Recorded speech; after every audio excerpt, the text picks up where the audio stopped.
No particular reason, just because this is what I've chosen to do today. Would you mind identifying, please? PC Dean. Okay. Code number 17920. Thank you. And yourself? Okay. Why are you lot all coming out like this? You're making me feel nervous. Because like. when people start filming outside of our police station, it tends to alert red flags. Okay? For what reason? Mainly for terrorism. Alright guys, buckle up because this starts with immediate tension outside a police station. The officer quickly questions why the camera is rolling and brings up red flags linked to filming, even hinting at terrorism concerns. That alone sets a serious tone, shifting a normal public recording into suspicion territory. What we are seeing here is how fast a routine interaction escalates when authority and public recording collide. It immediately draws viewers into a high-stakes situation.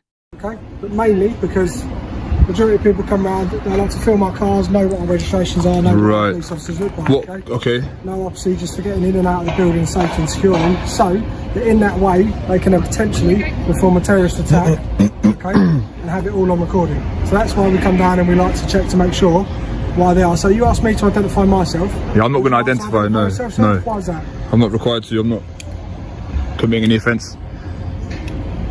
You're not required to because you're not committing any offence? Yeah, absolutely. However, you are in a public place. Absolutely, okay? Exactly.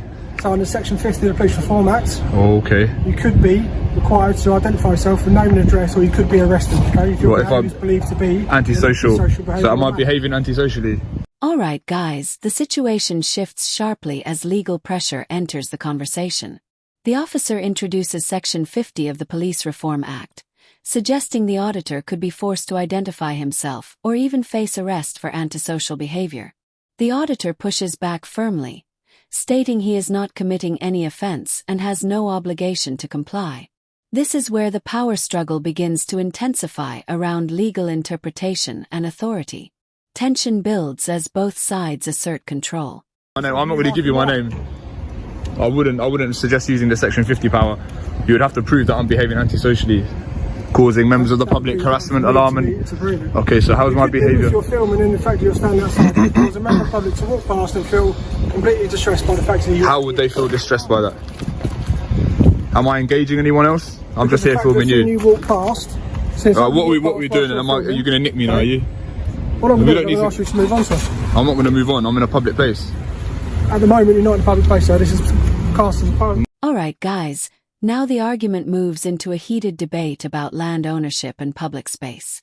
The officer insists the area may not be public, trying to restrict where filming can take place, while the auditor firmly challenges that claim. The commentary clarifies that pavements and open access areas are generally considered public, regardless of ownership. This becomes a critical moment where legal definitions are directly contested in real time. Hey, what are you talking about? Tell you what, sir, if you want to be in a private place or a public place, take stepping up payment. No, I'm good here. I'm good here. So this is not a private place. How is this a private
Alright guys, things escalate emotionally as accusations of flexing authority and ego-driven behavior take center stage.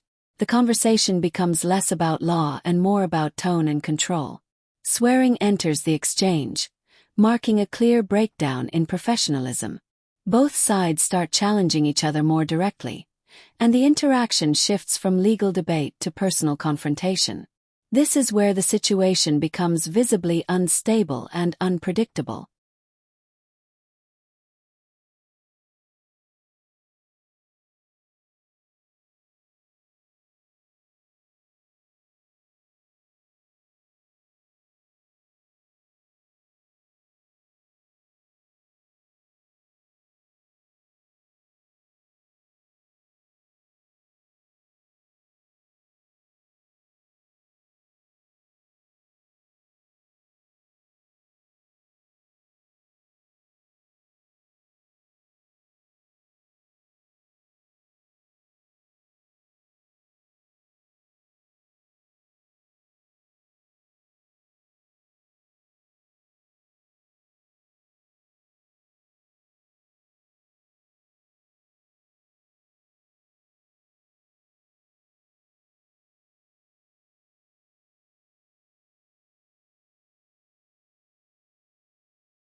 Alright guys, this is where the concept of unknown risk becomes the central justification.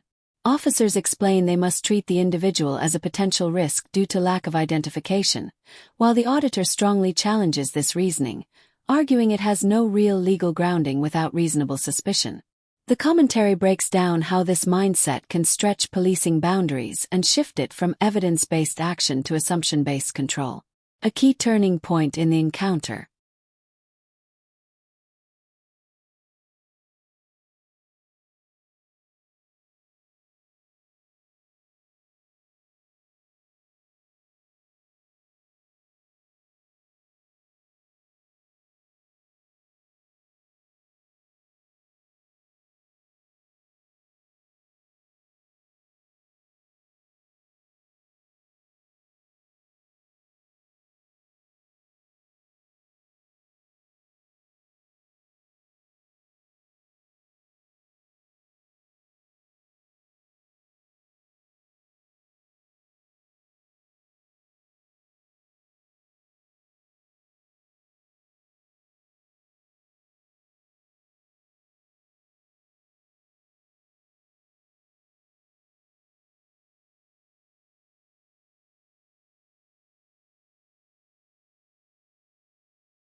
Alright guys, this concludes the encounter as both sides defend their positions. The officer frames it as risk management, while the auditor challenges the legality of the approach. After extended debate, no enforcement action is taken, revealing weak grounds for earlier pressure. The commentary highlights the importance of knowing public rights and limits of authority. If you enjoyed this breakdown, make sure to like the video, subscribe to the channel, and we'll see you in the next video.